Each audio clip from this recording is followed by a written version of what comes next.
नमस्कार दोस्तों। Law of one यानी एक का कानून, या कह लीजिए एक का ज्ञान, या कह लीजिए एक के तरीके, यह उसका 50वां सत्र है जो कि मई 6, 1981 को रिकॉर्ड किया गया था। दोहराया जाता है कि इस किताब द्वारा दी गई सभी सूचनाएं और जानकारियां आप जान भी सकते हैं, मान भी सकते हैं, नज़रअंदाज भी कर सकते हैं और नकार भी सकते हैं, क्योंकि यह आपकी स्वतंत्र इच्छा या फ्री विल है जो कि एक अनंत रचयिता द्वारा आपको दी गई है। एक बात और कही जाती है कि लॉ ऑफ वन पूरी तरह से सभी के लिए फ्री है। यदि कोई इकाई या व्यक्ति इसको निजी स्वार्थ के लिए इस्तेमाल करे तो वह उसकी व्यक्तिगत जिम्मेदारी होगी।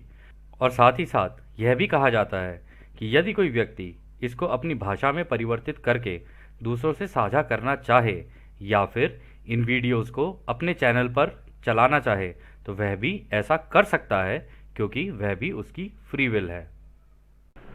तो जैसा कि हमेशा राह कहते हैं, हम राह हैं, हम आपका स्वागत एक अनंत रचयिता के प्रेम और रोशनी में करते हैं। अब हम संवाद करते हैं। तो पहला सवाल डॉन करते हैं, क्या आप मुझे कार्ला की स्थिति के बारे में संकेत दे सकते हैं? तो राह कहते हैं, ये वैसा ही है जैसा कि पहले बताया गया था, यानी कि अभी भी तबीयत उतनी ठीक नहीं है। तो फिर अगला सवाल डॉन करते हैं, पिछले सत्र में आपने बताया था कि अनुभव दक्षिणी ध्रुव के माध्यम से इकाई की ओर आकर्षित होती हैं। क्या आप उस पर विस्तार पूर्वक बता सकते हैं और आपने जो बताया था उसकी परिभाषा दे सकते हैं? तो दोस्तों, यहाँ पर जो डॉन ने सवाल किया, डॉन ने कहा, आपने कहा ये जो अनुभव होते हैं ये हमारे जैसे डॉट डॉट दिख रहा है ना इस इमेज के अंदर आपको, तो वो कह रहे कि आपने कहा कि नीचे की तरफ से हमारे अनुभव आकर्षित होते हैं। तो क्या आप इसको थोड़ा सा और इलेबोरेट करके, थोड़ा सा एक्सपैंड करके हम लोगों को बताओगे और ये बताओगे कि इसकी परिभाषा क्या है? तो राह कहते हैं, इस जानकारी के अर्थ को समझने के लिए कुछ विचारों को सही दृष्टिकोण में सिद्ध करने की आवश्यकता है, यानी कि इसे ठीक से समझने की आवश्यकता है। दक्षिण या नेगेटिव ध्रुव वह है जो आकर्षित करता है। यह अपनी ओर उन वस्तुओं को खींचता है जो कि चुंबक की तरह उसकी ओर आकर्षित होती हैं।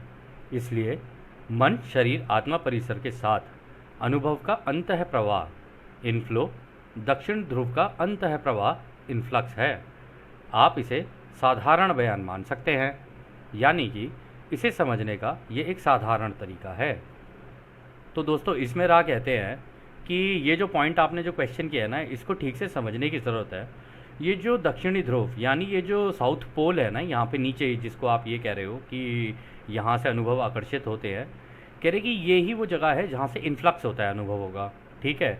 और ये बिल्कुल मैग्नेट की तरह काम करता है, कि यानी मैग्नेट की तरह नीचे से अनुभव जो है ना खिंचने शुरू होते हैं, इसी के द्वारा ऊर्जा के रूप में, ठीक है। ये हमको लगता है कि हम एक नॉर्मल अपनी ज़िंदगी जी रहे हैं और इनमें अनुभव चल रहे हैं, लेकिन ये अनुभव भी अपने आप में ऊर्जा ही है।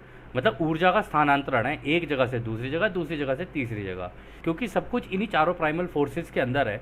तो जो भी घटेगा इसी के अंदर ही घटेगा। तो वो ये कह रहे हैं कि यहाँ से इसका इन्फ्लक्स होता है, यहाँ से नीचे से जो अनुभव है ना वो इस तरीके से तुम्हारे अंदर ट्रैवल करना शुरू करते हैं। फिर वो आगे कहते हैं, इसका सही मतलब ठीक से समझने के लिए इसका एकमात्र विशेष भाग यह है कि लाल किरण या बुनियादी ऊर्जा केंद्र भौतिक शरीर का सबसे निचला या मूल ऊर्जा केंद्र होने के कारण इसे किसी भी अनुभव पर प्रतिक्रिया करने का पहला अवसर मिलता है। इस तरह से आप देख सकते हैं कि दक्षिणी ध्रुव का एक भौतिक स्थान मूल या लाल ऊर्जा केंद्र के साथ पहचाना जाता है। मन और शरीर के हर पहलू में मूल या बुनियाद को पहला कार्य करने का अवसर दिया जाता है। तो दोस्तों, यहाँ पर जो राह ने कहा ना, उन्होंने कहा देखो, इसको समझने के लिए तुम्हें सबसे पहले ये समझना पड़ेगा कि ये जो तुम्हारा मूलधार चक्र है ना, मूलधारा रूट चक्र जो है ना, ये सबसे नीचे है तुम्हारी फिजिकल बॉडी के अंदर भी अगर देखा जाए, सबसे पहला चक्र यही है। तो कोई भी घटना घटेगी ना, ये किसी भी तरीके की सोच उत्पन्न होगी या किसी भी तरीके का अनुभव पैदा होगा, तो वो इसके अंदर होगा पहले, बाकियों का नंबर बाद में लगेगा, पहले इसी के अंदर ही होगा जो कुछ भी होगा। तो इसके अंदर क्या क्या चीज़ें आती हैं? सर्वाइवल आता है, यानी अपनी रोज़मर्रा की ज़िंदगी, और डिज़ायर यानी कि इच्छाएं, और कन्फ्यूजन यानी कभी कभी हम लोग जो कन्फ्यूजन में पड़ जाते हैं वो, सेक्सुअल रिप्रोडक्शन, ठीक है। ये सारी चीज़ें ना इसी के अंदर ही आती हैं। तो वो कह रहे हैं कि जब भी कोई चीज़ तुम्हारी ज़िंदगी में घटेगी ना, या कोई भी तुम्हारे दिमाग के अंदर कोई अनुभव, या तुम्हारी ज़िंदगी में कोई भी अनुभव, या तुम्हारे दिमाग के अंदर भी कोई सोच उत्पन्न होगी ना, सबसे पहले वो यहाँ पर एक्टिवेट होगी। सबसे पहले चीज़ जो प्रतिक्रियाएं जितनी भी होंगी ना, वो सबसे पहले यहीं पर ही होंगी, और यहीं से फिर आगे ट्रैवल करना वो शुरू करती हैं। और इसमें भी वो ये कहते हैं कि इसका पहला जो मतलब इसका जो कारण है ना, ये जो मन और शरीर के हर पहलू में मूल या बुनियाद को पहले कार्य करने का अवसर दिया जाता है। यानी कि वो ये कह रहे हैं कि ये जो रूट चक्र है ना, पहली अपॉर्चुनिटी इसको मिलेगी, इसके अंदर ही होगा। जो कोई भी प्रत्येक व्यक्ति अपनी ज़िंदगी के बारे में सोचेगा ना, सबसे पहले इसके अंदर सोचेगा, बाकी की चीज़ों के बारे में बाद में सोचेगा। तो फिर वो आगे कहते हैं, यह अवसर क्या है? जीवित रहना या अपने अस्तित्व को बनाए रखना नहीं है क्या? यही प्रतिक्रिया की मूल संभावना है, और इसे मन और शरीर दोनों के बुनियादी कार्यों की विशेषता के रूप में पाया जा सकता है। आप इस स्वाभाविक प्रवृत्ति इंस्टिंक्ट को सबसे मजबूत पाते हैं, और जैसे ही एक बार यह संतुलित हो जाता है तो खोजने वाले यानी जिज्ञासु सीकर के लिए बहुत कुछ खुल जाता है। दक्षिणी ध्रुव तब अनुभव किए जाने वाले डेटा के अवरोध को बंद कर देता है, और मन और शरीर के ऊपर के ऊर्जा केंद्रों को उन अवसरों का लाभ उठाने का अवसर मिलता है जो कि इन अनुभवों द्वारा प्राप्त होता है। तो दोस्तों, यहाँ पर जो उन्होंने कहा ना, उन्होंने कहा देखो ये अवसर क्या है, क्या ये जो तुम रूट चक्रा के अंदर रहते हो, क्या इसके अंदर जो तुम जीवित रहना और ये सारी चीज़ें जो तुम बेसिक जो तुम्हारा इंस्टिंक्ट है, वो तो हम सबका बेसिक इंस्टिंक्ट तो सर्वाइवल ही है ना। अगर आप जिंदा ही नहीं हो तो फिर आप बाकी चीज़ों के अनुभव लोगे कैसे? तो पहली चीज़ तो आपका बेसिक सर्वाइवल है, जो कि सभी के अंदर ही होता है। तो उन्होंने कहा ये तो बुनियादी है, और इसका क्या कहते हैं, इसी को ही विशेषता के रूप में पाया जा सकता है तुम्हारी, अगर तुम अपने बिहेवियर के अंदर भी देखोगे तो। और उन्होंने कहा है कि और ये जैसे ही संतुलित हो जाता है ना, तो जो सीकर है, मतलब जो क्रिएटर की डायरेक्शन में, या कह लो कि अपने आप को जानने की डायरेक्शन में जब निकलता है ना, तो उसके लिए बहुत कुछ खुल जाता है। अब आपको याद होगा, रा ने पिछले सत्र में कहा था, ये जो संतुलन होता है ना, सबसे पहले आपको यहाँ बनाना होता है मूलधारा चक्र में। और वो कैसे बनता है कि जो आप मेडिटेशन में बैठे हुए हो, उसके अंदर आपको अपने अनुभव को देखना है, अपने अनुभव को पॉजिटिव और नेगेटिव दोनों देखने हैं, और फिर नेगेटिव का पॉजिटिव भी देखना है, पॉजिटिव का नेगेटिव भी देखना है। इस तरीके से ये संतुलित हो जाएगा।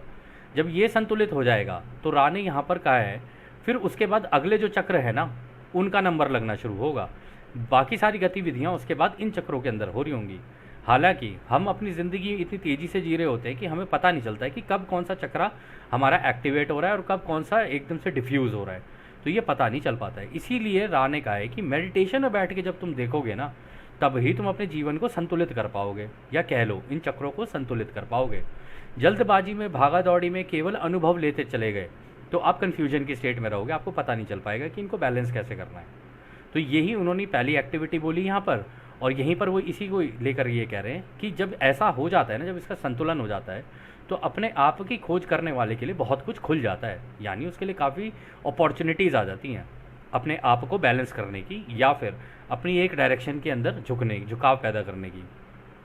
और इसमें भी वो कह रहे हैं, ये जो साउथ पोल है, दक्षिणी ध्रुव है, अनुभव किए जाने वाले डेटा। अब आप ये सोच रहोगे डेटा, कि ये डेटा क्यों बोल रहे हैं रा डेटा इसलिए बोल रहे हैं क्योंकि जिस तरीके से एक फ़ोन के अंदर इंटरनेट डेटा डालता है ना, इसी तरीके से ये प्राइमल फोर्सेस है ना, हम एक डिवाइस हैं, हमारे अंदर वो डेटा डालती हैं। ये तो ये डेटा ही है जिसका हम अनुभव कर रहे होते हैं, और आप फ़ोन के अंदर भी जो कर रहे होते हैं ना, सारी चीज़ें वो अनुभव ही हैं। तो ये सारी चीज़ें आप AI से देखोगे, मैच करोगे, और नेचुरल उसमें वर्ल्ड में देखोगे ना, आपको ऑलमोस्ट सेम ही लगेंगी दोनों चीज़ें। तो फिर आप इसमें ये देख रहे हो, वो कह रहे हैं कि इसी का ही इस्तेमाल करके जब आप ऐसे करने लग जाते हो, तो ये जो डेटा है ना, नीचे से बंद हो जाता है। मतलब अब डेटा पूर्ण हो चुका है यहाँ पे, जब आपने अपना वो कर लिया, संतुलन बना लिया है, तो उसके बाद अगले चक्रों का नंबर आएगा। और जब उन चक्रों का नंबर आएगा ना, तो वो कह रहे हैं कि फिर वो चक्र ना, बाकी के अवसरों का लाभ उठाने का अवसर मिलता है उनको, फिर जो कि आपके अनुभव हो रहे हैं ना, उनके द्वारा वो प्राप्त करते हैं। क्योंकि इसके ऊपर के चक्रास जितने भी होंगे ना, ऊपर के चक्रास में अलग अलग एक्टिविटीज़ हो रही होंगी। बेसिक इसके अंदर, फिर इसके अंदर नेक्स्ट लेवल की, फिर इसके अंदर नेक्स्ट लेवल की, फिर इसके अंदर नेक्स्ट लेवल की, जो कि हम पहले भी डिस्कस कर चुके हैं। फिर अगला सवाल डॉन करते हैं, आप ऐसा क्यों कहते हैं कि यहाँ से इकाई को अनुभव प्राप्त होता है या उसकी ओर आकर्षित होता है? तो इस सवाल में डॉन कहते हैं कि आप ऐसे क्यों कह रहे हो कि ये जो साउथ पोल है हमारा, ये जो नीचे से है मूलधार चक्र से, यहाँ से हमें एक्सपीरियंसेस मिलते हैं और यहाँ पे ये अट्रैक्ट होते हैं, ऐसा क्यों होता है? तो रा कहते हैं ऐसा हम अपनी समझ के कारण कहते हैं कि यही माध्यमों द्वारा मिले अनुभवों की घटना की प्रकृति है और किसी भी इकाई की जागरूकता में इसका प्रवेश इसी मूल ऊर्जा केंद्र से होता है। तो रा कह रहे हैं ऐसा हमने अपने अनुभव में भी देखा है, हमने भी ऐसे ही इसी तरीके से लर्न करते हुए आए हम लोगों ने। और वो कह रहे हैं यहीं से वो माध्यम जो होते हैं ना, इन्हीं के द्वारा अनुभवों की घटना होती है। मतलब उसकी प्रकृति है ही कुछ इस तरीके से, क्रिएटर ने डिज़ाइन ही इस तरीके से किया है कि जो अनुभव जो है ना वो यहीं से चलने शुरू होंगे। यानी आपके सर्वाइवल से ही सारी चीज़ें होनी शुरू होंगी, बाकी के अनुभव तो उसके बाद होंगे। और वो कहते हैं इसी से आपके अंदर जागरूकता आती है, अवेयरनेस, यानी कि जानकारियाँ। कहते हैं ना पहले के ज़माने में लोग कहते थे कि भैया भूखे पेट तो भजन भी ना होए। वो इसलिए कहते थे क्योंकि जब तक आपका पेट नहीं भरा हुआ है, आपका सर्वाइवल नहीं हो रहा है, तो बाकी अनुभवों तो आपके लिए कोई मतलब ही नहीं रख जाएंगे ना। तो कह रहे इसीलिए इसी मूल ऊर्जा केंद्र से होता है सब कुछ। पहले यहाँ पर एक्टिविटी होगी, उसके बाद आगे की एक्टिविटीज़ होंगी। फिर अगला सवाल डाउन करते हैं, क्या आप इसका उदाहरण दे सकते हैं कि कैसे एक इकाई किसी विशेष अनुभव से संबंधित माध्यम को आकर्षित करने के लिए एक परिस्थिति बनाती है और तब वो माध्यम कैसे प्रदान किया जाता है या सीखा जाता है? तो ये भी अच्छा सवाल है। डॉन ने कहा कि आप कोई एग्जाम्पल दे सकते हो कि किसी भी व्यक्ति के लिए विशेष अनुभव, यानी कि कोई उसकी ज़िंदगी का कोई इम्पॉर्टेंट अनुभव हो, उससे संबंधित हम अगर आप हमें बता सको कि ये अट्रैक्ट कैसे होते हैं और इसके लिए सिचुएशन कैसे डिज़ाइन होती है। अब सिचुएशन डिज़ाइन होने का मतलब दोस्तों यहाँ पर ये है कि अगर आप अपने अनुभवों को सच में बैठ के कभी कैलकुलेट करोगे ना, तो आपको ऐसा लगेगा कि ये जो मुझे अनुभव हुआ था ना, इस पर्टिकुलर सिचुएशन के अंदर हुआ था, एक परिस्थिति बनी। अब जब वो परिस्थिति बनती है ना, उस परिस्थिति के अंदर जब आप अपने आप को देखोगे ना, तो आपको पता चलेगा अरे वाह, ये तो मूवी की तरह डिज़ाइन है। और इस परिस्थिति के अंदर, उस मूवी के अंदर एक परिस्थिति है, उसके अंदर मैंने एक्ट किया तो मुझे इस तरीके का अनुभव मिला है। तो इसी में वो यही कह रहे हैं आगे, तब इसी के द्वारा आप मुझे ये बताओगे फिर वो माध्यम कैसे प्रदान किए जाते हैं? तो रा कहते हैं हाँ, इसका उदाहरण दिया जा सकता है। तो डॉन कहते हैं क्या आप उदाहरण देंगे? तो रा कहते हैं हम अनुमति के लिए कारना की चेतना को स्कैन करने के लिए रुके थे ताकि उसके अनुभव संबंधी माध्यम का उदाहरण के तौर पर उपयोग किया जा सके। अब हम आगे बढ़ सकते हैं। तो रा कह रहे हैं कि हम ना ये कारला जो है ना, इसकी चेतना यानी इसकी कॉन्शियसनेस की जो फील्ड है ना, क्योंकि इसी फील्ड के अंदर इसकी स्पेशल फील्ड भी है अंदर, हर किसी की अपनी अपनी होती है इसी फील्ड के अंदर, तभी तो यूनिक भी हैं हम लोग। तो वो कहने लगे कि इसको हम लोग स्कैन कर रहे थे और वेट कर रहे थे कि इसके उदाहरण देखें कारला के, उसमें से निकाल के कोई उदाहरण तुम्हें देते हैं। और अब हमें वो उदाहरण मिल गया और अब हम आगे बढ़ सकते हैं। फिर वो आगे कहते हैं यह एक उदाहरण है और ऐसी इकाई जो विकास क्रम की प्रक्रिया को जानती है वो इससे अनुमान लगा सकती है। जन्म लेने से पहले कारला ने ऐसे साधनों को चुना था जिसके द्वारा माध्यम के प्राप्त होने की बहुत अधिक संभावना थी। कारला बिना किसी लाभ या उम्मीद की अपेक्षा किए प्रेम और रोशनी को व्यक्त करने की इच्छा रखती थी। कारला ने आध्यात्मिक कार्य को पूरा करने के प्रयास के लिए भी प्रोग्राम किया था और इस काम को पूरा करने के लिए और इस काम में उसकी मदद करने के लिए, उसका साथ देने के लिए उसने साथी और दोस्त भी चाहा था। तो दोस्तों यहाँ पर रा ने कारला का ही एक एग्जाम्पल लिया और ये एग्जाम्पल ऐसा नहीं केवल कारला पर है, अगर हम भी अपनी ज़िंदगियों पर लागू करके देखें तो काफ़ी हद तक मिलता जुलता है। तो वो ये कह रहे हैं कि कोई भी व्यक्ति जो इवोल्यूशन को जानता है ना, कि भाई किस तरीके से एक इंसान बढ़ता है, बच्चा पैदा होता है, फिर वो बड़ा होता है, फिर वो आगे चलता है, अनुभव ले रहा होता है ज़िंदगी के, आगे आगे चल रहा होता है, तो इसका इस्तेमाल करके, इस अनुभव का इस्तेमाल करके अनुमान लगा सकते हैं। तो रा ने कहा कि आप अपने एंड पे भी इसका अनुमान लगाने की कोशिश करना कारला के इस एग्जाम्पल के द्वारा। वो कहते देखो, जन्म लेने से पहले जो थी ना कारला, उसने ऐसे साधन यानी ऐसे रिसोर्सेज चुने थे अपनी ज़िंदगी के लिए कि जिनके द्वारा उसे माध्यम प्राप्त होने थे, ठीक है, और उसकी बहुत ज़्यादा संभावना भी थी।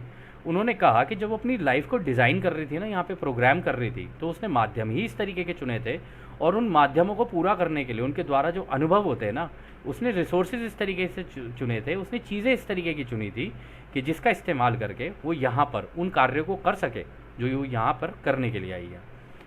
फिर वो आगे कहते हैं, कारला बिना किसी लाभ या उम्मीद की अपेक्षा किए प्रेम और रोशनी को व्यक्त करने की इच्छा रखती थी। यानी कि पैदा होने से पहले ही उसकी इच्छा ये थी कि भाई वो इस लव और इस लाइट की अंडरस्टैंडिंग को दूसरों को बताए, और इसकी इच्छा उसने रखी थी। और इसमें फिर वो आगे कहते हैं कि इस आध्यात्मिक कार्य को पूरा करने के प्रयास के लिए ना, उसने अपने आप के लिए प्रोग्रामिंग की थी। तो अपना प्रोग्राम उसने पूरे तरीके से डिज़ाइन किया था, यानी अपनी फ़िल्म पूरी उसने डिज़ाइन की थी। और इस काम को पूरा करने के लिए ना उसको एक दोस्त की भी ज़रूरत थी।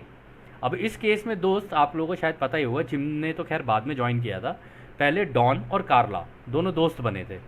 तो वो कह रहे कि उसको जिस दोस्त की आवश्यकता थी ना, वो दोस्त, हालांकि उन्होंने नाम नहीं लिया यहाँ पे, लेकिन बात यहाँ पर डॉन की ही हो रही है। फिर वो आगे कहते हैं, ये समझौते या अग्रीमेंट्स उसके जन्म से पहले किए गए थे। पहली योजना प्रोग्राम कार्ला के तथाकथित माता पिता और भाई बहनों के साथ था। इस योजना से उसे उन परिस्थितियों के लिए ऐसे माध्यमों के अनुभव मिले जिसमें वो बिना किसी उम्मीद या इच्छा के सभी के साथ अपने उज्जवल व्यक्तित्व को साझा कर सके। दूसरी योजना में कई इकाइयों के साथ समझौते शामिल थे। इन समझौतों से उसे आपके समय स्थान और स्थान समय की निरंतरता में कार्य और मित्रता और भाईचारे के माध्यमों को अनुभव करने के अवसर मिलेंगे और आगे भी मिलते रहेंगे।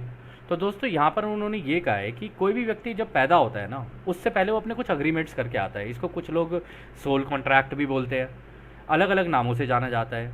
इसको सोल अग्रीमेंट भी कहा जाता है। इसको ये भी कहा जाता है कि ये जो अग्रीमेंट होता है, आप अपना बना के अपने हायर सेल्फ को दे के आते हो और उसी में से निकाल के हायर सेल्फ आपकी ज़िंदगी में माध्यम लगाते चले जाते हैं। अगर आप अपने रास्ते से भटको तो जैसे ही आप भटकोगे तभी आपकी ज़िंदगी में माध्यम लग जाएगा, ताकि आप अपने एक निरंतर दिशा में आ सको। जो आपने डिसाइड किया होता है ना कि मेरे को इस तरीके से खेलनी है अपनी ज़िंदगी, या अपनी ये फिल्म इस तरीके से जीनी है, तो अगर आप उससे हल्का सा भी इधर उधर होगे तो माध्यम लग जाएगा वहाँ पे। तो उसी तरीके के अग्रीमेंट की यहाँ पे बात हो रही है। तो कहते हैं कि जो पहली अपनी जब फिल्म जैसे होते हैं ना, जब फिल्म में पहला सीन, तो इस तरीके से वो यहाँ पे बताने की कोशिश कर रहे हैं कि उसने पहला सीन जो बनाया था अपनी ज़िंदगी का, उसने पहले अपने माता पिता और भाई बहन चुने कि भाई ये मेरे माता पिता होने चाहिए, इस घर में मेरा जन्म होना चाहिए, ये मेरा परिवार होना चाहिए। फिर इस योजना के कारण उसने ये किया, या कह लो इस फिल्म के सीन की वजह से उसने ये किया कि उसे इस तरीके के अनुभव मिले जहाँ पर वो अपने आप को अच्छी तरीके से वो कर सकती थी, एक्सप्रेस कर सकती थी। और क्योंकि वो अंदर से बहुत ही उज्जवल और बहुत ही खुश मिजाज और इस तरीके की थी, तो अपने व्यक्तित्व को दूसरों से साझा भी कर सकती थी। तो इसका भी उसको बड़ा बेनिफिट मिला। फिर वो कहते हैं कि उसके दूसरे सीन में, यानी दूसरी योजना में, कई इकाइयाँ शामिल थी और कई समझौते भी शामिल थे। यानी कि उसके ज़िंदगी में और भी कई नए तरीके के लोग आए, दोस्त आए होंगे, टीचर्स आए होंगे, माता पिता के अलावा रिश्तेदार आए होंगे, और भी कई लोग जो हमें रोज़मर्रा की ज़िंदगी में जिनसे हम लोग मिलते रहते हैं। अब देखने में दोस्तों यहाँ पर ऐसा लगता है जैसे कि हमारी ज़िंदगी ना बड़ी रैंडम है। रैंडम नहीं है, ये पूरी गेम आप पूरी डिसाइड करके आते हो, बस यहाँ पे खेलना भूल जाते हैं। और भी राह अभी आगे बता भी देंगे, खैर आगे देखते हैं वो। तो इसमें वो आगे कहते हैं, इन समझौतों से उसे आपके समय स्थान और स्थान समय की निरंतरता में कार्य और मित्रता भाईचारे के माध्यमों को अनुभव करने के अवसर मिलेंगे और आगे भी मिलते रहेंगे। तो वो कह रहे हैं कि इन्हीं अग्रीमेंट्स, इन्हीं समझौतों के कारण या इन्हीं सोल कॉन्ट्रैक्ट्स के कारण आपके स्थान समय, यानी इस धरती पे अब वो जहाँ पर है, और स्थान समय निरंतरता, यानी जहाँ पर अदृश्य में, यानी उसकी फोर्थ डेंसिटी में, फिफ्थ डेंसिटी में, सिक्स्थ डेंसिटी में जो इसकी कॉपीज़ है ना, उनके साथ भी इसके समझौते हो रखे थे।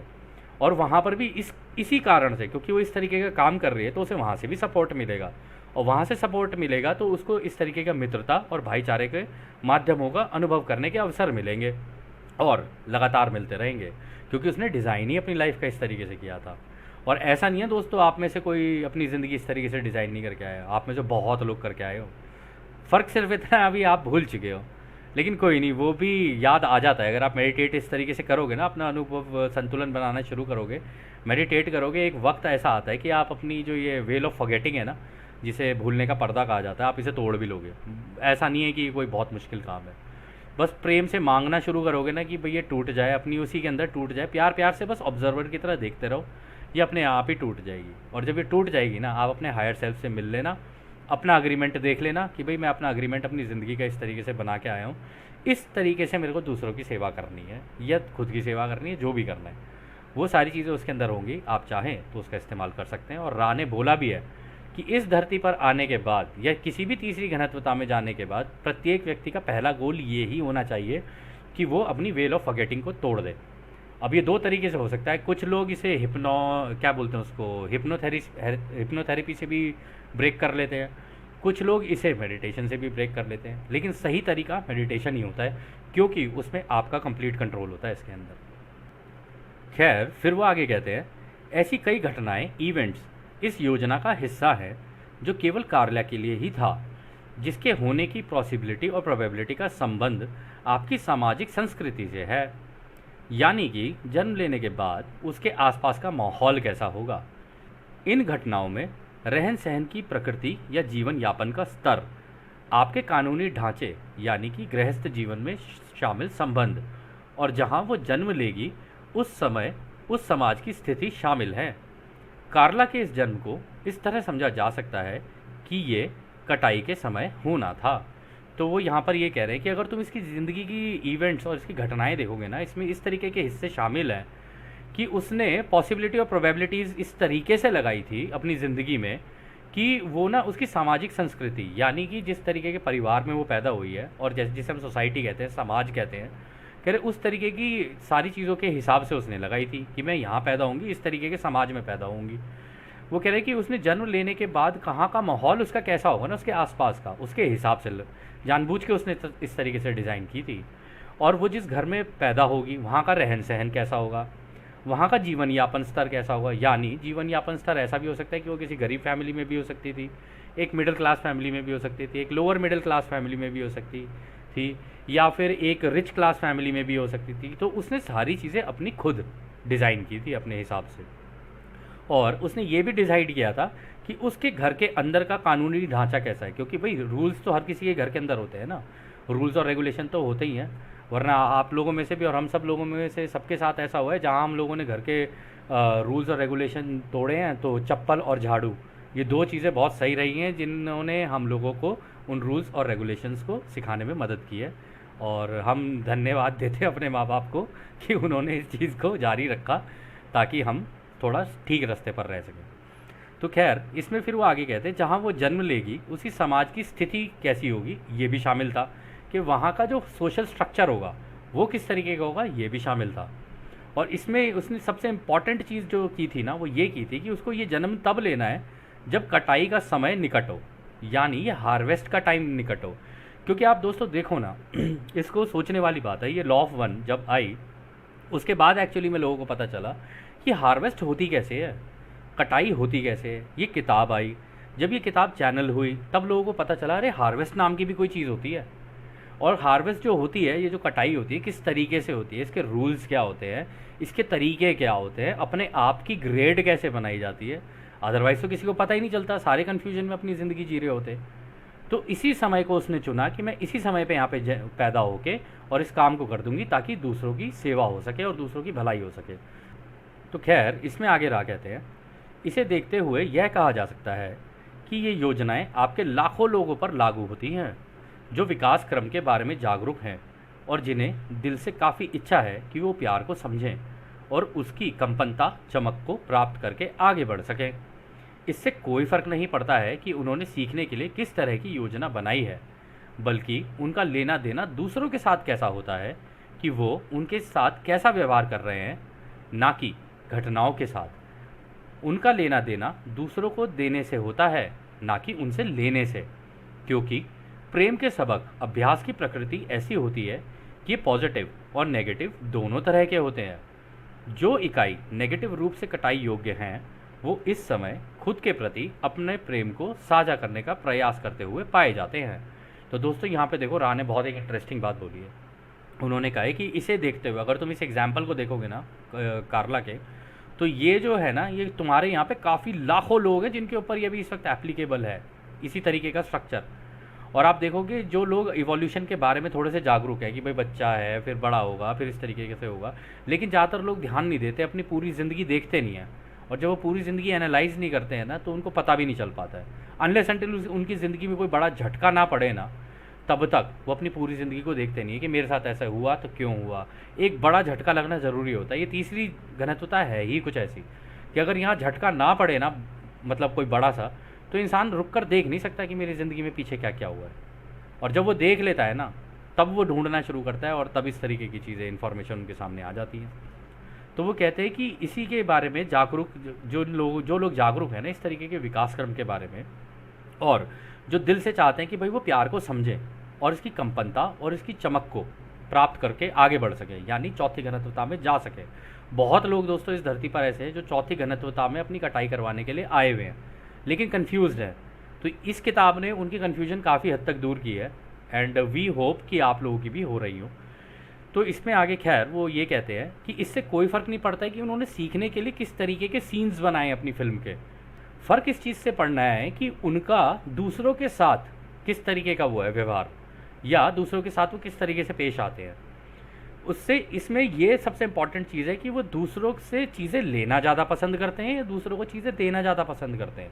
एक नेचुरल झुकाव भी तो होता है ना एक व्यक्ति का, कि कुछ ऐसे होते हैं जो दूसरों को इन्फॉर्मेशन या उनके लिए मदद करने की ज़्यादा इच्छा होती है, कुछ ऐसे होते हैं उन्हें बस दूसरों से लेना ही लेना अच्छा होता है, ठीक है ना, जो मीन कहते हैं जिन लोगों को हम लोग, या कह लो उनका बिहेवियर मीन है, हालांकि वो अलग तो नहीं है हमसे, लेकिन बिहेवियर उस तरीके का है।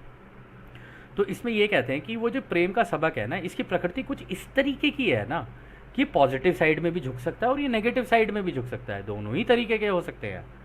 तो इसमें वो कह रहे हैं कि अगर तुम नेगेटिव वाले को देखोगे ना, तो तुम देखोगे कि वो अपने आप को प्रेम करने का जो प्रयास है ना उसको सीख रहे हैं वो लोग, और उन लोगों ने पूरा झुकाव अपने लिए कर लिया है। और उनके अगर तुम बिहेवियर, उनकी सारी चीज़ें देखोगे ना, तो वो केवल अपने अपने बारे में ही सोचते हैं, उनको दूसरों से कोई मतलब नहीं है, चाहे दूसरे जिए या मरे, उससे कोई मतलब नहीं है उनको। उन्होंने अपना झुकाव इस तरीके का बना लिया है। और इसी तरीके से पॉजिटिव वाले को भी अपना झुकाव बनाना होता है कि भाई कुछ भी हो, दूसरों की सेवा के अगर आप रास्ते पे निकले हो ना, तो उनकी मदद करना आपकी जिम्मेदारी है। और अगर आप क्रिएटर से अपॉर्चुनिटीज़ मांगोगे, अपने हायर सेल्फ से अपॉर्चुनिटीज़ मांगोगे, तो आपको मिलती चली जाएंगी। और आजकल हम भी देख रहे हैं बहुत लोगों के पास अपॉर्चुनिटीज़ आ रही है, और बहुत लोग लॉ ऑफ वन और अलग अलग माध्यमों से दूसरों की मदद करने की कोशिश कर रहे हैं, जो कि एक बहुत ही अच्छा कार्य भी है, मतलब दूसरों की सेवा के झुकाव को डेवलप करने के लिए। खैर, इसके आखिरी भाग में वो ये कहते हैं, यह ऐसे भी लोग हैं जिनके सबक काफ़ी अनियमित होते हैं, क्योंकि वो वर्तमान में मन, शरीर और आत्मा के विकास क्रम की प्रकृति और तरीकों को समझने में असमर्थ रहते हैं।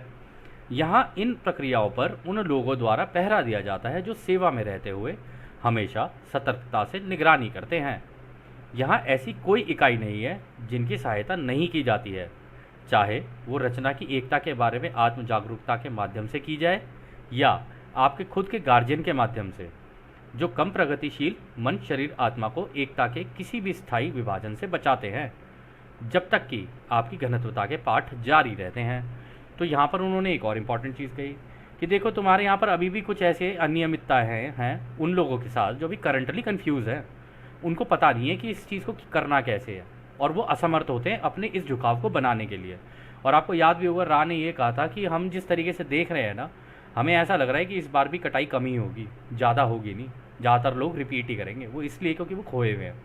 और हमने वॉइसेस ऑफ कन्फेडरेशन में भी पढ़ा था, उसमें उन्होंने ये कहा था कि मतलब महासंघ ने ये कहा था कि हमें उनसे अब कोई मतलब नहीं है जो सोए हुए हैं, हमें मतलब उनसे हैं जो हल्के से जागे हुए हैं, ताकि हम उनकी मदद कर सकें इस कटाई को कराने में, उनकी मदद मतलब इस हार्वेस्ट में उनकी मदद कर सकें, ताकि वो ये पॉजिटिव दिशा में जा सकें। क्योंकि पॉजिटिव, हम ये वॉइसेस ऑफ कन्फेडरेशन, ये लॉ ऑफ वन, ये जितनी भी किताबें हैं ना, ये पॉजिटिव डेंसिटी बीइंग्स ने जो दी थी ना, हमने उसी पर ही फोकस किया है, क्योंकि नेगेटिव वाली जो हैं वो हमारे पास तो है नहीं, और वैसे भी उसको पढ़ने का हमारा कोई फ़ायदा है नहीं, क्योंकि हमारा झुकाव भी वैसा नहीं है। तो इसमें उन्होंने ये कहा कि इन प्रक्रियाओं को अगर आप लोग देखोगे ना, इन पर भी पहरा दिया जाता है। आपको याद होगा, रा ने कहा था कि जो गार्जियंस होते हैं, गार्जियंस के नीचे एक टीम होती है, ठीक है, जो 24 गार्जियन है उनके नीचे भी एक टीम होती है। वो टीम ऐसे लोगों की भी मदद करती है जो इस तरीके से कन्फ्यूज़्ड है। सहायता तो सबको दी जाती है, लेकिन वो सहायता मांग रहा है या नहीं मांग रहा है, ये उसके ऊपर निर्भर करता है। वो कह रहे वो हमेशा सतर्कता से उनकी भी निगरानी करते हैं, और यहाँ पे कोई भी ऐसा नहीं है जिसकी मतलब सहायता ना की जाए। वो कहते हैं चाहे वो रचना की एकता के बारे में जानता हो या नहीं जानता हो, चाहे वो विभाजित हो, चाहे वो ये सोच रहा हो कि जी मैं इस धर्म का, मैं उस जाति का, मैं इसका, मैं उसका, वो कुछ भी सोच रहा हो अपने बारे में, लेकिन मदद उसकी भी की जाती है, लेकिन अगर वो सही समय पर मांग ले तो। और इसमें भी वो कह रहे हैं कि या तो गार्जियन उसे उसके माध्यम के द्वारा कर देते हैं, यानी उसकी ज़िंदगी में माध्यम ऐसे लगा देंगे भीषण कि उससे मतलब हैंडल ही ना हो वो, तो इस तरीके से भी की जाती है उसकी, कह रहे। और उसको कोशिश की जाती है कि ज़्यादा से ज़्यादा विभाजनों से मतलब बचाया जा सके, ताकि आपकी घनत्वता के पाठ जारी रहें, यानी कि ज़्यादा विभाजन में ना घुसे वो। अगर वो ज़्यादा विभाजन में घुस गया तो वो पूरा ही नेगेटिव हो जाएगा, और एक बार वो नेगेटिव हो गया तो फिर उसकी मदद कैसे की जाएगी, उसकी मदद करनी तो थोड़ी सी मुश्किल है। तो कहते हैं कि कोशिश की जाती है उसके विभाजन ना होने दिए जाएँ। और ताकि आपके ये घनत्वता के पाठ जारी रह सके। खैर, अगला सवाल डॉन करते हैं, क्या आप खुद के प्रेम को साझा करने वाले नेगेटिव झुकाव का उदाहरण दे सकते हैं? मुझे ऐसा लगता है कि इससे नेगेटिव झुकाव कम हो सकता है। क्या आप उस विचार को विस्तार पूर्वक बता सकते हैं? तो दोस्तों, यहाँ पर जो डॉन ने सवाल किया ना, उन्होंने कहा कि जब आपने पॉजिटिव वाले का भी बताया तो एक बार आप नेगेटिव वाले का भी उदाहरण देके हमें बता सकते हो कि ये जो नेगेटिव झुकाव है ये किस तरीके से होता है, और इसको अगर हमें पता चल जाए तो हो सकता है कि हम अपने आप को इस तरीके के झुकाव से बचा सकें और अपना जो है एक झुकाव पॉजिटिव साइड में बना सकें। तो रा कहते हैं, हम परिचित लोगों के उदाहरण का उपयोग नहीं कर सकते हैं क्योंकि इससे उनकी आज़ादी का उल्लंघन होगा। इस प्रकार हमें सामान्य बातें ही करनी होंगी। तो रा कहते हैं कि भाई जो तुम्हारे यहाँ पर अभी ज़िंदा लोग हैं ना, उनके बारे में तो हम कुछ नहीं बोलेंगे, वो इसलिए क्योंकि फिर ये उनकी आज़ादी का उल्लंघन है, कि उनकी जानकारी हमने बिना उनसे परमिशन लिए हुए दी कैसे, तो वो तो हम करेंगे नहीं। तो कह रहे इसलिए हम लोग तो सामान्य बातें ही तुम लोगों को बताएंगे।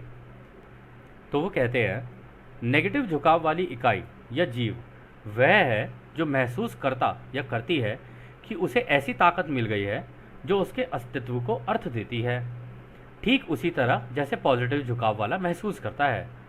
यह नेगेटिव इकाई इस समझ को दूसरों को देने का प्रयास करता है, आमतौर पर एलीट्स को बनाकर, फिर उन एलीट्स के द्वारा शिष्यों को बनाने की प्रक्रिया से, और दूसरों को गुलाम बनाने की आवश्यकता और अधिकार को सिखाकर, जिससे उस नेगेटिव इकाई का भला हो। इस तरह वो दूसरी इकाई ये मानने के लिए मजबूर हो जाती हैं कि वो इन नेगेटिव इकाई पर निर्भर हैं और उन्हें इनके मार्गदर्शन और ज्ञान की आवश्यकता है। तो दोस्तों, यहाँ पे बहुत ही बढ़िया उदाहरण दिया रा ने कहा कि देखो, ये जो नेगेटिव वाले हैं ना, इनके अंदर भी ये कुछ ऐसी सिचुएशन हो जाती है इनकी ज़िंदगी में, या कह लो कि वो भी ऐसी तरीके से महसूस करते हैं कि उनके हाथ में आ जाती है पावर, ठीक है, जिस तरीके से पॉजिटिव वालों के अंदर भी होती है। ऐसी बात नहीं कि पॉजिटिव वाले कोई ऐसे गिरे पड़े लोग जी ऐसी कहीं पे हो गए, नहीं, पॉजिटिव वालों के अंदर भी बराबर ताकत होती है और उतनी ही ताकत होती है नेगेटिव वालों के अंदर भी। तो वो कह रहे हैं कि उनके पास जब पावर आ जाती है ना, तो उन्हें ऐसा लगता है कि अब ये उनके अस्तित्व को अर्थ दे रही है, यानी कि उनको कुछ इंपॉर्टेंस मिल रही है। और जब इस तरीके का उनको लगता है ना कि हाँ, मैं इंपॉर्टेंट हूँ और जनता मेरे बारे में, मतलब जनता मेरे बारे में सोच रही है इस तरीके से, या जनता मेरी साइड में झुक चुकी है, तो इससे उनके अस्तित्व को अर्थ मिलता है। फिर वो कहते हैं कि जो नेगेटिव इकाई है ना, ये इस समझ को दूसरों को भी फिर देने का प्रयास करते हैं कि मतलब जैसी उनकी सोच है ना, फिर वो दूसरों को देने की कोशिश करते हैं। और आमतौर पर रानी यहाँ पे कहा है कि ये इस तरीके से किया जाता है कि वहाँ पे एलीट स्ट्रक्चर बना दिए जाते हैं। मतलब कोई एक टॉप पे बैठेगा और वो नीचे वालों को वो करेगा, मतलब गाइड करेगा, या कह लो नीचे वालों को चलाएगा। तो कहते हैं कि फिर इन एलिट्स के द्वारा शिष्यों को बनाने की प्रक्रिया से, यानी कि फिर इनके भी गुट बनते हैं, अलग अलग समूह बनने शुरू होते हैं, जहाँ पे इनके नीचे जो होते हैं उनको इस तरीके की जो है शिक्षा दी जाती है, जिसे आप कह सकते हैं कि इस तरीके की नेगेटिव लीडरशिप की जो शिक्षा होती है वो दी जाती है इनको। वो कहते हैं कि इसमें ये सिखाया जाता है कि भाई ये ज़रूरी है कि दूसरों को गुलाम बनाया जाए, इसकी आवश्यकता है और ये तुम्हारा अधिकार भी है क्योंकि तुम स्पेशल हो। उनके अंदर वो एक चीज़ डाल देते हैं कि भाई तुम स्पेशल हो, उनके अंदर ये चीज़ नहीं डाली जाती कि भाई तुम आम नागरिक हो या आम लोगों के जैसे बराबर हो, उनके अंदर ये नहीं डाली जाएगी कभी भी। उनके अंदर किसी ना किसी तरीके से, किसी ना किसी रूप में एक चीज़ डाली जाएगी कि तुम स्पेशल हो दूसरों से इस मामले में या किसी भी मामले में। तो फिर वो कहते हैं इससे होता क्या है, उस नेगेटिव इकाई का भला हो जाता है।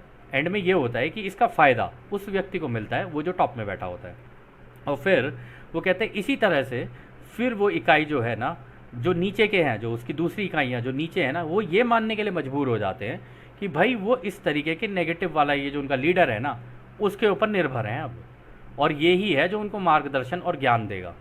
अदरवाइज़ उनको ऐसा लगता है कि अगर ये ना हो तो फिर हम भी नहीं है, हमारा भी कोई अस्तित्व नहीं है, यानी हमारा कोई भला नहीं हो सकता। जैसे हो जाता है कभी कभी कि हम लोग सोच लेते हैं कि भाई ये जो व्यक्ति है ये हमें जो है ना अच्छा, हमारे लिए अच्छा करेगा, चाहे वो सबके लिए अच्छा करे या ना करे, लेकिन हमारे लिए तो अच्छा करेगा। तो इस तरीके से वो ऑटोमेटिकली अपनी निर्भरता उसके ऊपर बना लेते हैं और उसके मार्गदर्शन और उसके ज्ञान को देखने की कोशिश करते हैं कि भाई इसने किया तो कैसे किया, फिर उसकी तरह बनने की कोशिश करने लग जाते हैं। और जैसे उसकी तरह बनने की कोशिश करने लग जाते हैं तो ऑटोमेटिकली उनका नेगेटिव झुकाव हो जाता है। खैर, अगला सवाल डॉन करते हैं। धन्यवाद। क्या आप इस विचार को विस्तार से समझा सकते हैं, जो इस प्रकार हैं, यानी कि भौतिक रूप से जन्म लेने के दौरान एक इकाई को एक झुकाव बनाने या अन्य व्यक्तियों के साथ प्रेम से बर्ताव करने की आवश्यकता होती है, परंतु ऐसा उस समय क्यों संभव नहीं है जब वो दो जन्मों के बीच की स्थिति में होता है, जब वह जानता है कि उसे क्या करना है, लेकिन उसे एक जन्म लेना पड़ता है और सब भुलाना भी पड़ता है। वो यादें जो सचेत रूप से उसके पास होती हैं, जिसमें वो जानता है कि उसे क्या करना है और वो उसी तरह का कर्म करे जिसकी वो आशा रखता हो। कृपया इसके बारे में विस्तार से बताएंगे। तो दोस्तों, यहाँ पर भी डॉन ने एक इंटरेस्टिंग और अच्छा सवाल किया। उन्होंने कहा कि आप इस चीज़ को थोड़ा सा विस्तार से बताइए हमें, कि जब एक व्यक्ति को पता ही होता है कि भाई उसे एक झुकाव बनाना है अपना, या तो नेगेटिव या पॉजिटिव, तो ये तो जब वो मरने के बाद वो बीच की स्थिति में होता है, यानी कि अभी वो अगला पैदा भी नहीं हुआ है और यहाँ से मृत्यु होके जा चुका है, उस टाइम पर तो उसको सारा कुछ पता होगा ना, कि उसके साथ उसको क्या करना है, कैसे करना है, किस तरीके का उसका झुकाव है, उसको किस तरीके से झुकाव बनाना है और उसे दूसरों से प्रेम प्यार से बर्ताव करना है, इसकी आवश्यकता होती है उसको। तो वो कहते हैं कि इस तो ऐसा क्यों है कि मतलब वो दोबारा जन्म लेगा, फिर उसे भूलना भी पड़ेगा, फिर वो यादें जो उसे नहीं हैं उसके अकॉर्डिंगली वो काम भी नहीं कर पाता है यहाँ पे। तो इस तरीके की जो चीज़ें होती हैं वो क्यों होती है, मतलब इस कार्य को आगे करने की क्या ज़रूरत क्या है? और ये अच्छा सवाल है।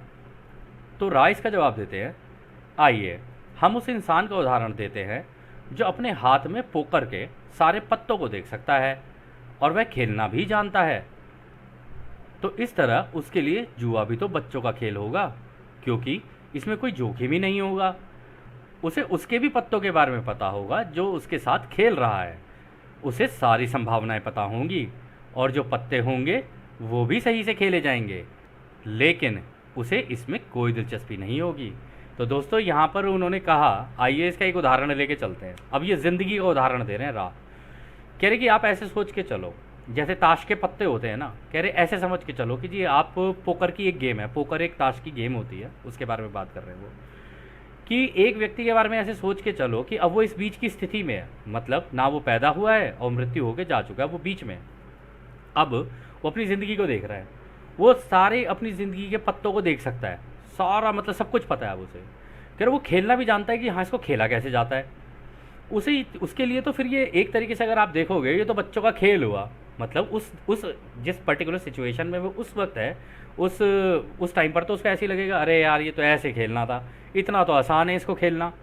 तो अगर वो भूल के जाएगा तो मतलब उसकी ज़रूरत ही नहीं है, फिर तो वो मतलब कहेगा कि यार इतना तो आसान खेल है, क्यों बेकार में क्या कहते इतना वो कर रहा हूँ मैं। लेकिन इसमें एक कोई जोखिम नहीं है, जोखिम यानी इंटरेस्ट नहीं है इसके अंदर, मज़ा ही नहीं है ज़िंदगी का। मतलब बड़े ऐसा हो जाएगा यार, मतलब पत्ते तो सारे ही पता है, मैं क्या ही खेलूँ इसके अंदर। और उसको दूसरे वाले व्यक्ति के बारे में भी पता है, उसको सबके पत्ते दिख रहे हैं वहाँ पे, मतलब वहाँ पे आपके भी दिख रहे हैं, हमारे भी दिख रहे हैं, इस प्लेनेट पे जितने लोग हैं सारे सबके पत्ते दिख रहे हैं कि सबकी ज़िंदगियाँ कैसी होंगी या कैसे चल रही हैं और वो कैसे खेलेंगे। तो कह रहे कि उसे सारी जब संभावनाएँ पता होंगी और उसे सारे पत्ते भी पता होंगे, तो आपको लगता है कि क्या उसको इस ज़िंदगी को जीने की कोई दिलचस्पी होगी, या उसकी ग्रोथ करने की भी कोई दिलचस्पी होगी, आगे बढ़ने की, या अपना किसी भी तरीके का झुकाव बना के उस दिशा में निरंतर आगे बढ़ने की कोई दिलचस्पी होगी? वो तो यही कहेगा कि यार ये बेकार ही खेल है, छोड़ो यार, खेलता ही नहीं हूँ मैं। ऐसा मुश्किल ही है। लेकिन वो बाकी लोगों को देख रहा होता है कि ये भी खेल रहे हैं, ये भी खेल रहे हैं, सारे ही खेल रहे हैं, तो मैं भी खेलूँगा। तो जैसे छोटे बच्चे होते हैं ना, बिल्कुल वैसा ही हो रहा होता है वहाँ पर भी, कि सारे खेल रहे हैं अपनी अपनी गेम, मुझे भी खेलनी है, मुझे भी इस गेम में पार्टिसिपेट करना है। तो ये बिल्कुल एक खेल की तरह हो जाती है। तो कहते हैं कि इसलिए वहाँ पे उसे दिलचस्पी नहीं होगी इस चीज़ में, वो खेलना प्रेफर करेगा कि चलो मैं जाता हूँ और खेलूँगा। तो फिर इसमें वो आगे कहते हैं, समय स्थान में और असली रंग की हरी घनत्वता में हाथों के सारे पत्ते आंखों के सामने खुले हुए होते हैं। विचार, भावनाएं, मुश्किलें, इन सभी को देखा जा सकता है। ना कोई छल होता है और ना ही छल करने की कोई इच्छा होती है। इस प्रकार सद्भावना में बहुत कुछ हासिल किया जा सकता है, लेकिन इससे मन, शरीर, आत्मा को ज़्यादा अनुभव नहीं मिलता और झुकाव भी कम होता है। तो उन्होंने चौथी घनत्वता का एग्जाम्पल ले लिया। उन्होंने कहा कि ये जो छठी घनत्वता, ये जो चौथी घनत्वता होती है ना हरे रंग की, कह रही यहाँ पर जाने के बाद ना आपके सारे पत्ते खुल जाएंगे आपकी आंखों के सामने, पुरानी जिंदगी अपनी भी, दूसरों की भी, सबकी खुल गई। आपको दूसरों के विचार भी पता है, उनके इमोशंस भी पता है, क्योंकि टेलीपैथी से कनेक्टेड हो। वो कह रहे हैं उनकी मुश्किलें वो भी तुम्हें दिख रही हैं और अपनी मुश्किलें भी दिख रही हैं। कह रहे वो सभी कुछ देखा जा सकता है वहाँ पे। कह रहे ना तो वहाँ कोई किसी से छल करता है और ना ही छल करने की इच्छा होती है, क्योंकि जब ये है कि भाई सामने वाला भी मैं ही हूँ, तो इससे क्या तो मैं छलूँ और क्या इसको छलने की कोशिश करूँ मैं, और क्या ही ये मुझे छलेगा। तो इसमें वो कह रहे हैं कि इसमें इस प्रकार ना सद्भावना ना हासिल हो जाती है, आपस में प्रेम प्यार हो जाता है, सद्भावना बन जाती है। लेकिन इससे ना मन शरीर आत्मा को ज़्यादा अनुभव नहीं मिलता है। अगर आप गौर करो तो दोस्तों सोचने वाली बात है, ये तीसरी घनत्वता ही है जहाँ पे इतनी चॉइसेस हैं कि हम ये भी कर सकते हैं, वो भी कर सकते हैं, ऐसा भी कर सकते हैं, वैसा भी कर सकते हैं। चौथी घनत्वता में राह ने पहले भी बोला था चॉइसेस नहीं है। आपने एक झुकाव अगर इस तीसरी घनत्वता में बना लिया ना कि भाई मुझे या तो दूसरों की सेवा में जाना है या खुद की सेवा में जाना है, तो आप उसी दिशा में निकलोगे निरंतर। फिर आप ये नहीं कर सकते कि मैं इधर से उधर जंप मार लूँ या उधर से इधर जंप मार लूँ, नहीं हो सकता ये केवल तीसरी घनत्वता ही है। इसीलिए ये गेम ऑफ लाइफ बन जाता है कि यहाँ से खेल के जो निकलता है ना, उसकी आगे जाके ना इतनी तेज़ी से मतलब प्रोग्रेस नहीं हो सकती, क्योंकि वहाँ पर सबके ही अनुभव ऑलमोस्ट एक जैसी हैं, सारे एक जैसे ही चीज़ें कर रहे होते हैं। अब आप एक बार को सोच के भी देखिए, एक बार को मतलब एक इमेजिनेशन में अगर आप जा सकें, अगर हम लोग सारी एक जैसी चीज़ करने लग जाएं, इस धरती पे हम एक जगह पे किसी जगह पे ऐसे रह रहे हों, कमरे इस तरीके के हों, सबके एक जैसे कमरे हों, सबकी ज़िंदगी एक जैसी हो जाए, सब कुछ ही एक जैसा हो जाए, तो आपको लगता है कि हम लोग अनुभव के मामले में ज़्यादा निकलेंगे? ऐसा हो ही नहीं सकता। अनुभव वहाँ पर ज़्यादा नहीं हो सकते, वहाँ पे झुकाव भी ज़्यादा नहीं हो सकते, क्योंकि अवसर है ही नहीं, कुछ भी नया नहीं है वहाँ पे करने के लिए। यहाँ तीसरी घनत्वता में नया नया करने के लिए बहुत कुछ है और यहाँ पर झुकाव बनाया जा सकता है। लेकिन फिर ये भी है कि इस तीसरी घनत्वता के माध्यम देख के लोग फिर ये कहने लग जाते हैं, अरे भैया नहीं, इसे खेलो और निकलो यहाँ से, बस हो गया हमारा तो जो करना था। तो इस वजह से लोग आगे निकलने की कोशिश करते हैं। लेकिन ये बहुत इंपॉर्टेंट पॉइंट था जो राह ने बोला, ताकि आप ये भी सोच सको कि ऐसा नहीं है तीसरी घनत्वता कोई बुरी है। तीसरी घनत्वता में आपके पास चॉइसेस बहुत सारी हैं, आप चाहो तो जैसे भी चाहो इस ज़िंदगी की खेल को खेल सकते हो आप। फिर इसमें आगे वो कहते हैं, आइए हम इसकी जांच फिर से अलग तरह से करते हैं। आप इसे एक सबसे लंबे पोकर गेम की तरह इतना बढ़ाकर देखिए जितनी आप कल्पना कर सकते हैं, जैसे कि पूरी ज़िंदगी चलने वाला खेल। ये पत्ते हैं प्रेम, नापसंदगी, कमियां, दुख, आनंद इत्यादि। इन पत्तों को बांटा जाता है, फिर से बांटा जाता है और लगातार बांटा जाता है। आप इस खेल को जन्म से शुरू करते हैं, हम दोबारा बोलते हैं, आप जन्म से इसे शुरू करते हैं ताकि आप अपने खुद के पत्तों को जान सकें। हो सकता है आप अपने अंदर प्रेम ढूंढ सकें, हो सकता है आप अपने अंदर आनंद, अपनी कमियां इत्यादि को संतुलन करना शुरू कर दें। हालांकि आपका दूसरों के पत्तों को जानने का एकमात्र तरीका उनकी आंखों में देखना है। तो यहाँ पर भी देखो दोस्तों, उन्होंने बड़ा बढ़िया एग्जाम्पल दिया। उन्होंने कहा अगर आप थोड़ा सा बड़े लेवल पे इमेजिन कर सको ना अपनी ज़िंदगी को, तो करके देखना कि पूरी ज़िंदगी में ये पोकर गेम ही चल रही होती है आपकी ज़िंदगी में। आपके पत्ते हैं यहाँ पर कि प्रेम, नापसंदगी, जैसे हमारी चीज़ें लाइक डिसलाइक होती है ना कि भाई मुझे ये कपड़े पसंद है, मुझे नहीं मुझे वो पसंद नहीं है। शादी में गई, नहीं जी गुलाब जामुन नहीं चाहिए, नहीं अरे रसमलाई बहुत बढ़िया है भाई साहब, मज़ा आ गया। और फिर कहीं और पे गए, अरे यहाँ तो थेपला बढ़िया है, अरे नहीं थेपला नहीं जी, खाकड़ा खाना है। और आप वहाँ पर गए, आप कह रहे नहीं ढोकला अच्छा लग रहा है, कोई कह रहा है नहीं चमचम अच्छी लग रही है। तो इसमें पसंदगी और नापसंदगी ये चीज़ भी है। जीवन में कमियाँ भी हैं, ज़रूरी नहीं है कि आपको सारी चीज़ें मिल जाएं, इनमें कमियाँ भी हैं, दुख भी आते हैं, आनंद भी मिलता है कई चीज़ों को करने की। एक दूसरे के साथ जैसी कोई अच्छी सी कोई चीज़ हो जाती है, हम एक दूसरे के साथ अपना वो शेयरिंग करने लग जाते हैं कि अरे वाह मेरे साथ ऐसा हुआ, ये हुआ, तो वो आनंद भी है यहाँ पर। कह रहे पूरी ज़िंदगी को अगर आप अपनी देखोगे ना, तो आप देखोगे ये पत्ते ना लगातार बांटे जा रहे हैं। मतलब जैसे एक अनुभव हुआ, खट खट खट खट खट, दोबारा पत्ते बांटे, फट फट फट फट, एकदम से सबके बट गए, यानी आपकी ज़िंदगी के पत्ते बटे सारे, और फिर से आपने दोबारा खेलना शुरू किया। तो कह रहे कि लगातार बांटा जाता है, पूरी ज़िंदगी में आपके पत्ते इसी तरीके से फोल्ड हो रहे होते हैं, बट रहे होते हैं, फोल्ड हो रहे होते हैं, बट रहे होते हैं। और इसमें भी वो कह रहे हैं कि इस खेल को जन्म से शुरू करते हो आप। और उन्होंने दोबारा इसको थोड़ा एम्फसिस करके बोला कि हम दोबारा बोलते हैं, आप इसे जन्म से शुरू करते हैं। वो इसीलिए क्योंकि यदि मान लीजिए आपने पहले इस जन्म के अंदर नहीं किया और आप दोबारा जन्म लेके आओगे ना, तो आप ये पत्ते दोबारा करोगे। ऐसा नहीं है कि आपने यहाँ पर कर लिया तो अब दोबारा मतलब नहीं खेलोगे, दोबारा आओगे और दोबारा ये पत्ते बटेंगे। इस खेल को खेलते रहोगे आप तीसरी गणतवता में जब तक हो।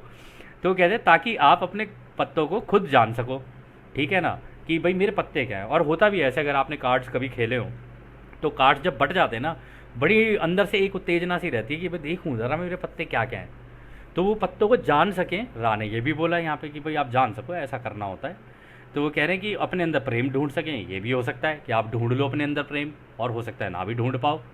और ये भी हो सकता है कि आप अपने आनंद और अपनी कमियां इन सबको देखकर इनका संतुलन बनाना शुरू कर दो। यानी जो चीज़ें आपको अच्छी लग रही हैं, जिन चीज़ों से आपको आनंद प्राप्त हो रहा है, और जो आपकी खुद की कमियां हैं, उनको देखते हुए अपना संतुलन बनाना शुरू कर दो। ये भी हो सकता है। ये भी तो अपने आप में कार्ड जैसा ही है कि भाई ये जो मेरे कार्ड में लगा रहा हूँ, ट्रेल बन रही है, इक्की की ट्रेल है, किसकी ट्रेल है, कलर बन रहा है, क्या बन रहा है, ये सारी चीज़ें तो देखोगे ना आप। और फिर इसमें भी है, वो कह रहे हैं हालांकि आपको दूसरों के पत्ते जानने का एक ही तरीका है आपके पास, आप उनकी आंखों में झांक लो। अगर आपने उनकी आंखों में झांक लिया और ये एक्टिविटी शुरू कर दी, तो आप दूसरे के पत्ते भी जान सकते हो कि ये क्या मूव करने वाला है या ये क्या मूव लेने वाला है। इससे आपको अपने आप को भी और दूसरे को भी जानने का बहुत बेहतर अवसर मिलेगा, क्योंकि सब कुछ अननोन है। खैर, फिर वो इसमें आगे कहते हैं, हो सकता है आपको अपने पत्ते, दूसरों के पत्ते और शायद इस खेल के नियम भी याद नहीं रहें। यह खेल केवल वे ही जीत सकते हैं जो प्रेम के पिघलते प्रभाव में अपने पत्ते खो देते हैं।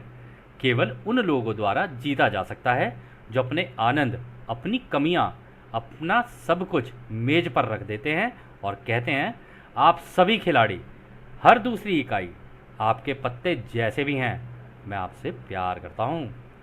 तो दोस्तों, यहाँ पर इतनी सुंदर बात कही है ना रा ने कहा है कि हो सकता है, देखो दोस्त, तुम यहाँ पर आके अपनी पूरी ज़िंदगी भूल जाओ, अपने पत्ते भी ना पता हो तुम्हें दूसरों के पत्ते भी नहीं पता है, लेकिन ये खेल वही जीत सकता है जो इस प्रेम में अपने आप को पिघला ले और अपने पत्ते खो ही दे। ये करे कि भाई ठीक है, कोई नहीं, तुम जीत रहे हो ना, जा खुश हो, जा सिमरन जी ले अपनी ज़िंदगी।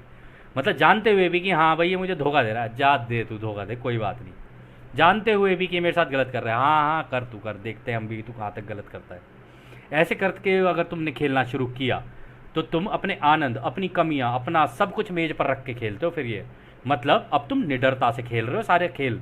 और जब तुम ऐसे खेलने लग जाते हो ना, तो तुम अपने सारे खिलाड़ी जो आँख के सामने है ना, उन सबको ये कहते हो, चाहे वो नेगेटिव हो या पॉजिटिव, उनको आप ये कहते हो कि भाई तुम्हें जो पत्ते खेलने तुम खेलो, जो तुम्हें अपने स्टाइल आजमाने आजमा लो, जो तुम्हें अपने तंत्र मंत्र यंत्र जो लगाने लगा लो, लेकिन अंत में क्योंकि वो रचयिता तुमसे प्यार करता है और वो मुझसे भी प्यार करता है और हम उससे प्यार करते हैं, इसलिए मैं तुमसे प्यार करता हूँ।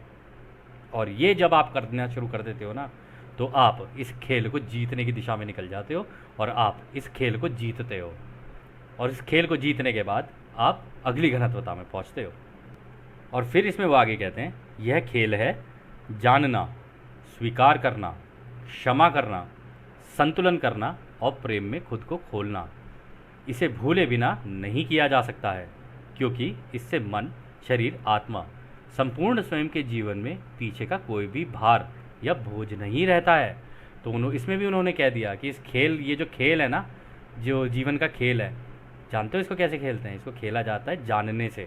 जितनी तुम्हारी जानकारियाँ बढ़ती जाएंगी, जितना तुम जानने की कोशिश करोगे अपने आप को, रचयिता को, दूसरों को, जब तुम ये जानने की दिशा में निकलोगे ना, तभी तुम इस खेल को खेल पाओगे।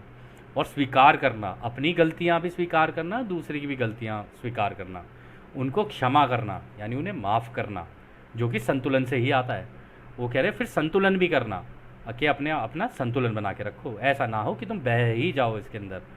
और प्रेम में खुद को खोलना, यानी अपने आप को इतना प्रेम में भर देना कि आप प्रेम से दूसरों से बात कर सको।